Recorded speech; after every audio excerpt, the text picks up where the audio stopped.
إن الحمد لله نحمده ونستعينه ونستغفره ونعوذ بالله من شرور أنفسنا ومن سيئات أعمالنا من يهده الله فلا مضل له ومن يضلل فلا هادي له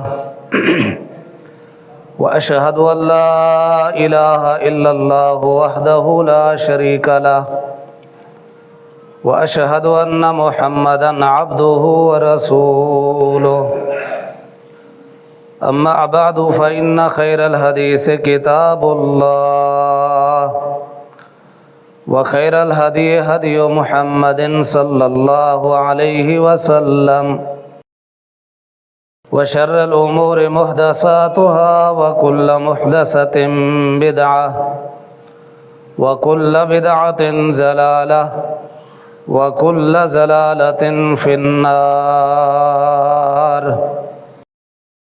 أعوذ بالله السميع العليم من الشيطان الرجيم من همزه ونفخه ونفسه بسم الله الرحمن الرحيم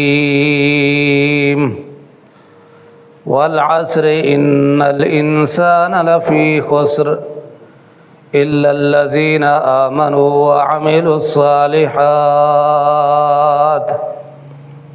قال النبي صلى الله تعالى عليه وسلم إذا مات الإنسان انقطع عنه عمله إلا من ثلاث صدقة جارية أو عمل صالح أو ولد صالح يدعو له اللهم صل على محمد وعلى آل محمد كما صليت على إبراهيم وعلى آل إبراهيم إنك حميد مجيد اللهم بارك على محمد وعلى آل محمد كما باركت على إبراهيم وعلى آل إبراهيم إنك حميد مجيد رب اشرح لي صدري ويسر لي أمري واحلل عقدة من لساني يفقهوا قولي رب زدني علما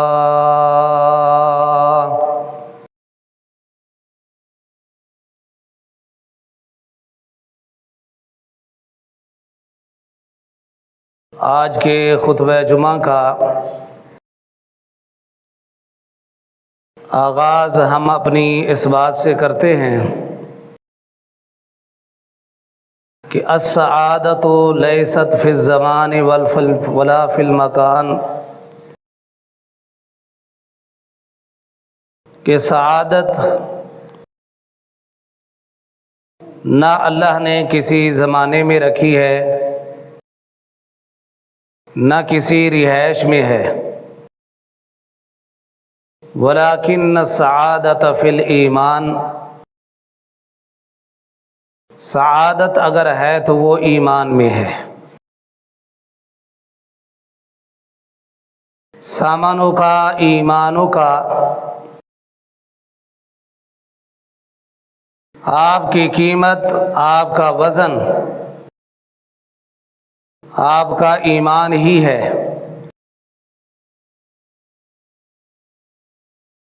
جیسا کہ حدیث پاک میں اللہ کے نبی صلی اللہ علیہ وسلم سے بھی مروی ہے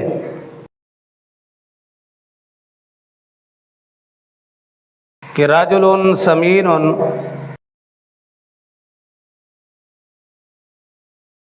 ایک موٹا تازہ صحت مند آدمی اللہ کے ہاں قیامت کے روز اپنے کفر کی وجہ سے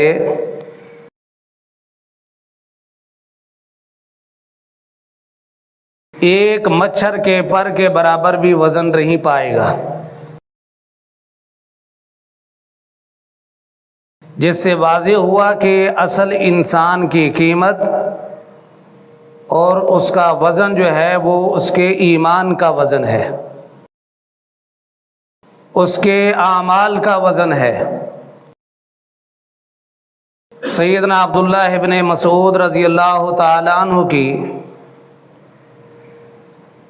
باریک پنڈلیوں کو دیکھ کر کچھ ساتھیوں نے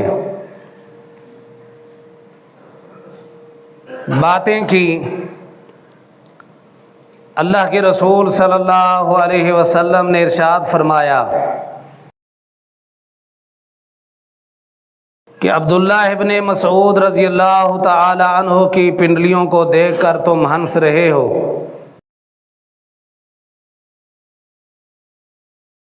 جبکہ اللہ کے ہاں ان کی پنڈلیوں کے باریک اور پتلے ہونے کے باوجود بھی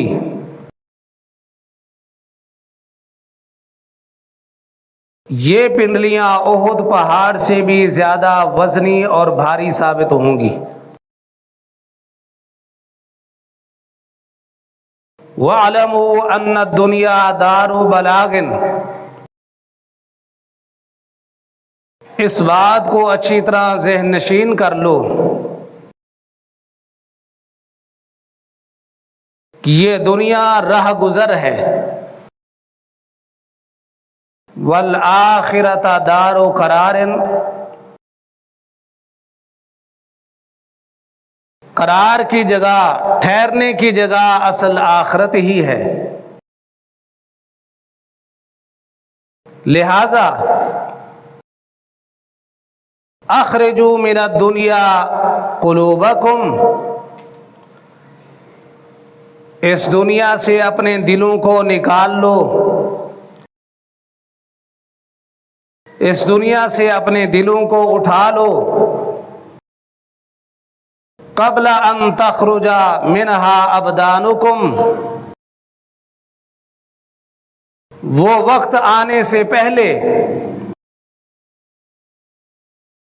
کہ تمہارے بدنوں کو، تمہارے جسموں کو دنیا سے نکال دیا جائے۔ فَفِيهَا حُيِّئْتُمْ، بظاہر تو ہمیں یوں لگتا ہے کہ ہم دنیا میں زندہ ہیں اور زندگی گزار رہے ہیں، وَلِغَيْرِهَا خُلِقْتُمْ، جبکہ حقیقت یہ ہے کہ یہاں زندہ رہنے کے باوجود بھی ہمیں پیدا کسی اور جہان کے لیے کیا گیا ہے۔ لہذا یہ حقیقتیں سامنے رکھ کر ہمیں اپنی آخرت کے بارے میں فکر مند ہونا چاہیے۔ یہ بھی اسوہ نبوی ہے۔ امام ترمذی رحمہ اللہ نے شمائل ترمذی میں اس حدیث پاک کو کوٹ کیا، کان رسول اللہ صلی اللہ علیہ وسلم متواصل الاحزان، اللہ کے رسول صلی اللہ علیہ وسلم دائمی سوچ اور فکر رکھنے والے تھے۔ سوچیں تو ہم بھی بڑی رکھتے ہیں، لیکن ہماری سوچ کا، ہمارے فکر کا دائرہ کار صرف دنیا تک محدود ہے۔ اللہ کے رسول صلی اللہ علیہ وسلم کی فکر اور سوچ آخرت کی فکر ہوا کرتی تھی، اور یہ فکر ہمیں کیوں نہیں کرنی چاہیے؟ یہ سوچ اپنانا اس لیے ضروری ہے کہ اذا مات الرجل قال الناس ما ترک، جب یہ دنیا چھوڑ کر ہم روانہ ہوں گے تو لوگ تو یہ باتیں کریں گے کہ یہ جانے والا کیا چھوڑ کے جا رہا ہے۔ لواحقین کے لیے، ورثاء کے لیے کیا جائیداد چھوڑی، کیا وراثت چھوڑی، لیکن آگے معاملہ کچھ اور ہے۔ وقالت الملائکۃ ما قدم،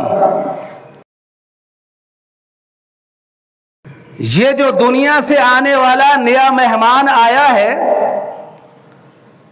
فرشتے اس کے بارے میں آپس میں یہ گفت و شنید کرتے ہیں کہ یہ آنے والا اپنے ساتھ کیا لایا ہے، اپنی قبر کی آسانی کے لیے، اپنی جنت کے حصول کے لیے۔ لہذا میرے بھائیوں، اس تمہید کو ذہن نشین رکھ کر، چونکہ رمضان المبارک کے مہینے کی آمد ہے، اللہ صحت و عافیت کے ساتھ ہم سب کو نصیب فرمائے اور صحیح معنی اس کی قدر پہچاننے کی توفیق عنایت فرمائے۔ میں کچھ حوالے آپ کے سامنے کوٹ کروں گا، جس سے کوشش یہ ہے کہ ہمارا یہ ذہن بن جائے، ہماری یہ سوچ بن جائے کہ ایک مسلمان کا طرز زندگی کیا ہونا چاہیے۔ تو اس حوالے سے